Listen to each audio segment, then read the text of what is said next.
So it's nice to have rain, but it's wet. So the other day, I was walking around town when it wasn't raining. It was nice and dry. And I just kind of noticed all the different Christmas decorations. I really was enjoying all that. It's really pretty. And I started thinking, all over town people are doing this. All over town people are getting ready for their holiday celebrations. Getting ready for, hopefully, to have a very Merry Christmas Day. Right?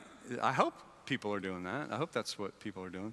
And you have 22 more days to do it, to get ready. 22 more days to get ready for a very Merry Christmas. And as I think about this time of year and getting ready for a very Merry Christmas, I start to get nostalgic a bit. Christmas just seems to do that. And I start recently I was thinking about Christmases in Florida, which is a very different animal than Christmases where it gets cold. Have you ever seen a palm tree with lights? Christmas lights, it's great. And instead of having parades on land, we would have boat parades on water. It's really cool. And in addition to those things, my grandparents would come and visit us every Christmas. Now, if we were in a movie, the soundtrack would go, dun, dun, dun.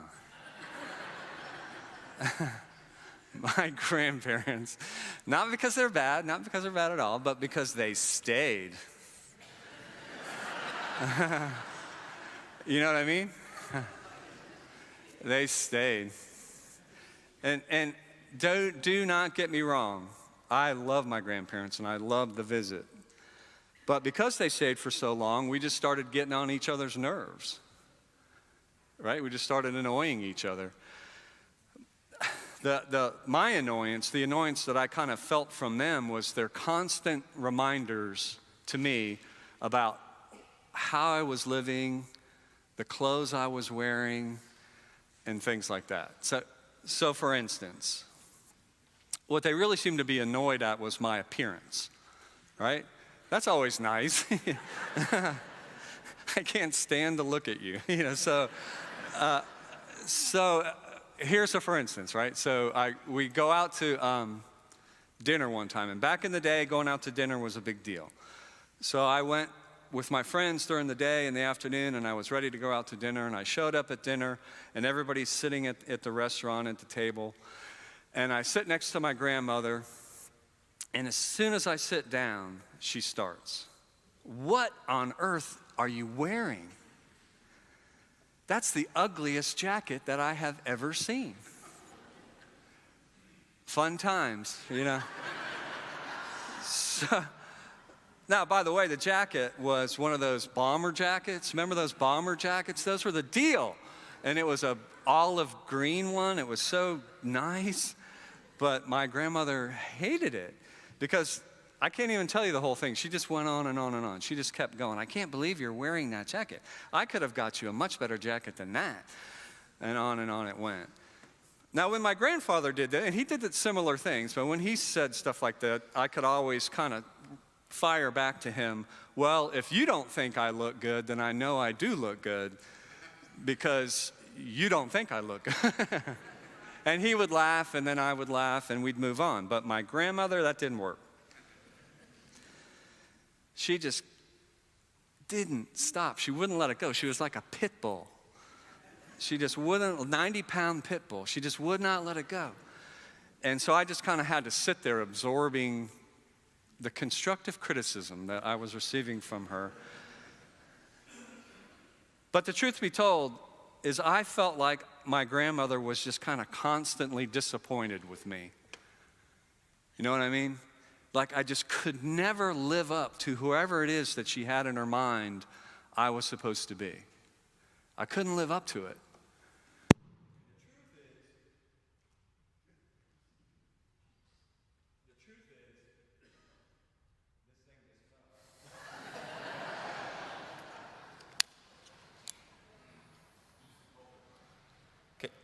Okay, you got it now? Is it back on? Okay, cool. Because you want to hear this. This is going to be so good. So the truth is, I couldn't live up to who she thought I was supposed to be, and she wasn't who I wanted her to be either. She wasn't the kind of grandma I wanted. You know, I signed up for the grandma who made cookies and who always kind of had a kind and encouraging word for me. You know, did you ever see the movie The Help? Remember the movie The Help? And you know, Abby, the maid, and then little May, the girl that Abby took care of. Remember that relationship? And Abby would always say to May, you remember this? You is kind, you is smart, you is important. That's the grandma I wanted. But that's not who she was. That's not the kind of person she was. And that didn't make her bad. It just made her not what I wanted. You see, it's hard for Christmas to be merry. Christmas is a very hard time when people who are trying to love each other can't love each other because they're too busy trying to change each other. You know what I mean? Christmas is really hard when instead of loving one another, we try to make each other be something we're not.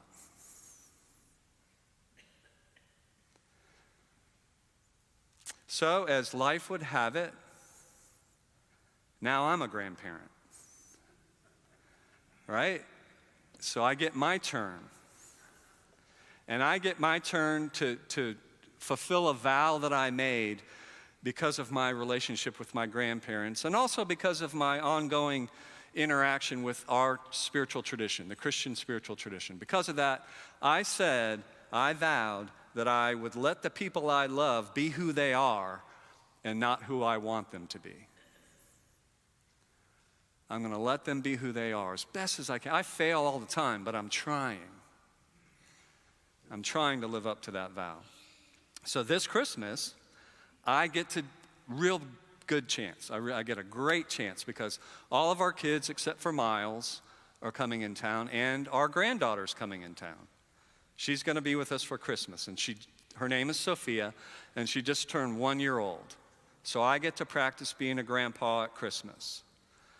And even though she's only 1 year old, my vow is challenged a bit because there's already preconceived notions of who she's supposed to be. And you know why? Because she's a girl. She's a girl, right? And girls are supposed to be sugar and spice and everything. Right? So, but I heard a comedian talk about this, and he put it the best. He did it. This is what girls are supposed to be from his perspective, and boys too. So he said, so now I'm the comedian, okay? I'm the comedian. He says, my wife and I have a daughter.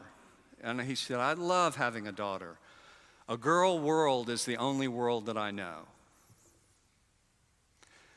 He said, my friend wanted me to watch his boy, his son. And I was really worried about it because my daughter plays with her friends. It's nice and quiet. And what I came to learn is that's not the way his son was. And he said, plus it wasn't really a fair trade, one watch to one watch. He said, I should have got 8 watches for his one watch. He said, because I handed over a princess to him, and he just came over to our house and threw a bobcat in the middle of the living room, and he left. And he said, and as soon as he threw him in there, I lost him right away, and he's under the deck chewing on wires. See, but the truth for my granddaughter is, as far as I can tell as a 1-year-old, she's much more like the bobcat than she is the princess. And the worst thing in the world I could do to her is try to make her a princess. Because she's a really good bobcat. Know what I mean? So the best thing I could do for her as a grandparent, and I pass this on to you and take it for what it's worth. The best thing I could do is to just pay attention to her to watch her, to see what she likes and she doesn't like, to see what draws her attention and what repels her, to see how she moves and how she walks and how she laughs and what touches her.